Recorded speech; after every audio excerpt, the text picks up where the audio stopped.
गोवा में चल रहे इंडिया इंटरनेशनल साइंस फेस्टिवल में आपको वो अनोखी चीज़ें देखने को मिल रही हैं जिन्हें आमतौर पर देखना हर किसी के लिए मुमकिन नहीं होता है।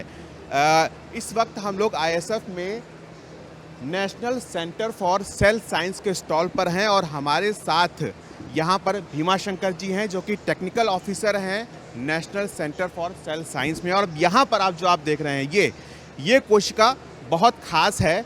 क्यों ख़ास है? क्योंकि जो तमाम वैक्सीन्स होती हैं, कई सारी जो वैक्सीन होती हैं जिसमें कि कोविड वैक्सीन भी शामिल है, इसको डेवलप करने में इस कोशिका का इस्तेमाल होता है। हम भीमा शंकर जी से ही जानने की कोशिश करेंगे। भीमा शंकर जी, ऐसी क्या खास बात है इस कोशिका में?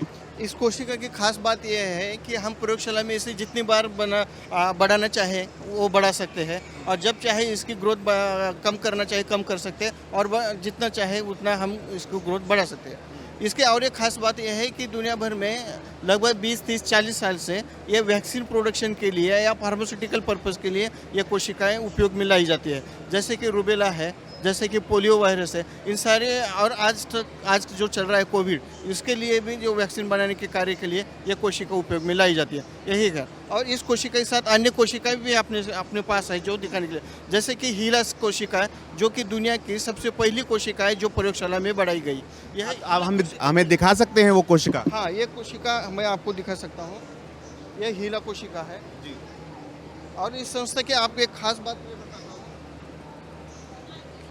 कि यह एकमात्र भारत देश की संस्था है जिसके पास इन सारी 200 प्रकार की कोशिकाएं मौजूद है, जो कि भारत देश में जम्मू कश्मीर से कन्याकुमारी तक और पूरे भारत देश में यह संसाधन कार्य के लिए और इंडस्ट्री के कुछ उत्पादकों के लिए यह कोशिकाएं भेजी जाती हैं। तो आप देखिए, ये जो कोशिका है जो हमें भीमा शंकर जी दिखा रहे हैं, इसको हम लोग देखते हैं। सर, क्या खासियत है इस कोशिका की? अभी हम सर इसको सेट कर रहे हैं, इसके बाद आपको ये कोशिका जी, क्या खासियत है सर इसकी कोशिका की? इस कोशिकाओं की खासियत यह है, लगभग जिस स्त्री के पास से यह कैंसर की कोशिकाएं ली गई उसका जन्म 1920 में हुआ था और गत वर्ष 2020 में उसे 100 साल पूरे हो चुके। 1951 में यह कोशिकाएं उस स्त्री से ली गई थी। हेनरिटा लैक्स नाम की यह स्त्री के गर्भाशय कैंसर से ये कोशिका ली गई थी और आज भी वह जीवित है। और दुनिया भर की जितनी भी पहली कोशिका है जो आप बता रहे थे प्रयोगशाला में बनाई गई यानी कि उसको जीवित रखा गया है। हाँ, जो यह अमेरिका में यह बना गया था और यह आज भी पूरी दुनिया में इतनी बढ़ाई गई है कि ट्रिलियंस टन इसका प्रोडक्शन हो चुका है। तो ये ऐसी अनोखी चीज़ें आपको यहाँ पर देखने को मिल रही हैं। आप देखिए, यहाँ पर हमारे साथ साइंटिस्ट हैं national centre for sale science में, उनसे हम बात करते हैं। मैम, ये जो यहाँ पर आप डिस्प्ले कर रही हैं, कौन कौन सी सेल्स हैं और ये कहाँ पाई जाती हैं? अच्छा, यहाँ पे जो आप देख रहे हैं ये अलग अलग टाइप के माइक्रो ऑर्गेनिजम्स यानी कि सूक्ष्म जीव है और ये अलग अलग एनवायरनमेंट अलग अलग जगह से आइसोलेट किए हुए हैं। ये केमोट्रोफिक बैक्टीरिया है जो कि बहुत अलग अलग जगह पाए जाते हैं। ये साइनोबैक्टीरिया है जो लेक्स में फ्रेश वाटर में पाए जाते हैं। फंगसेस है, ये फॉरेस्ट सॉइल एग्रीकल्चर सॉइल में पाए जाते हैं। ये दूसरा फंगस है fusarium which is a mould. And ये जो स्लाइड आपने लगाई है, ये किस चीज़ की स्लाइड है? ये स्लाइड पेनिसिलियम फंगस की है जो पहली मेडिसिन डिस्कवर हुई थी, दैट इज़ कॉल्ड एंटीबायोटिक